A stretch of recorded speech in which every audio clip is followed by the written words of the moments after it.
கட்சி நிதின்ற பேர்ல அடிச்ச கொள்ளைய ஒண்ணு ஒண்ணா கவர்மெண்டோட கஜானாக்குள்ளேயே கொண்டு சேர்த்துக்கிட்டே இருக்கிறாங்க. இப்பவும் சொல்றேன், மக்கள் பணத்துல இருந்து ஒரு பைசா கூட தொடமாட்டோம், தொடவும் விடமாட்டோம், தொட்டா விடமாட்டோம், இதுக்கு முன்னாடி தொட்டவங்களையும் விடமாட்டோம்.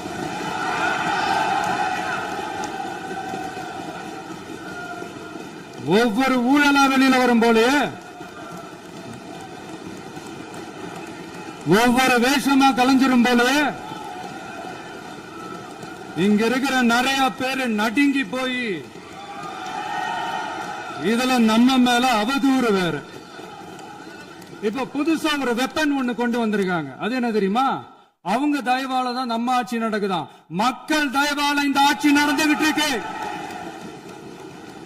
மனசாட்சி உள்ள சக்திகளோட ஆதரவால இந்த ஆட்சி நடந்துகிட்டு இருக்கு. நாங்க தான் அனுப்பி வச்சோம், நாங்க தான் அனுப்பி வச்சோம் அப்படின்றாங்களே. அனுப்பி வச்சவங்களுக்கு மினிஸ்ட்ரியில இடம் கொடுத்தா ஏன் கதறீங்க?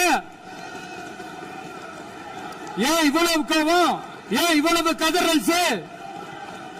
இதுல இன்னொரு முக்கியமான விஷயம், மார்க்சிஸ்ட் கம்யூனிஸ்ட் கட்சி நமக்கு ஆதரவு கொடுத்தது சுயேட்சையா எடுத்த முடிவுன்னு சொல்றாங்க. அதே மாதிரி இந்திய கம்யூனிஸ்ட் கட்சி நமக்கு ஆதரவு கொடுத்தது சுயேட்சையா எடுத்த முடிவுன்னு சொல்றாங்க. இதுல எங்க இருந்து நாங்க தான் அனுப்பி வச்சோம், நாங்க தான் அனுப்பி வச்சோம்னா புரியலையே. மக்களுக்கு நல்லா புரியும், எல்லாத்தையும் தெளிவா பார்த்துக்கிட்டு இருக்கிறாங்க.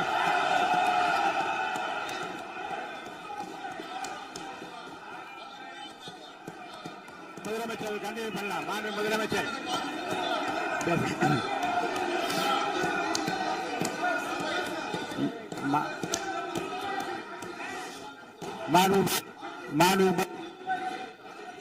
முதலமைச்சர் கண்டினியூ பண்ணலாம். நீ கண்டினியூ பண்ணலாம். நீ கண்டினியூ பண்ணலாம்.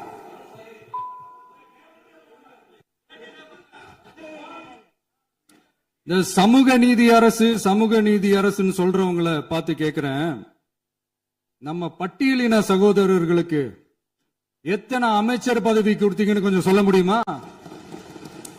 ஆனா நம்மளுடைய அரசுல 8 அமைச்சர் பதவிகள் யாருக்கு? நம்ம பட்டியலின சகோதரர்களுக்கு. எல்லாம் நம்ம அண்ணன், நம்ம தம்பி, நம்ம தங்கச்சிங்க.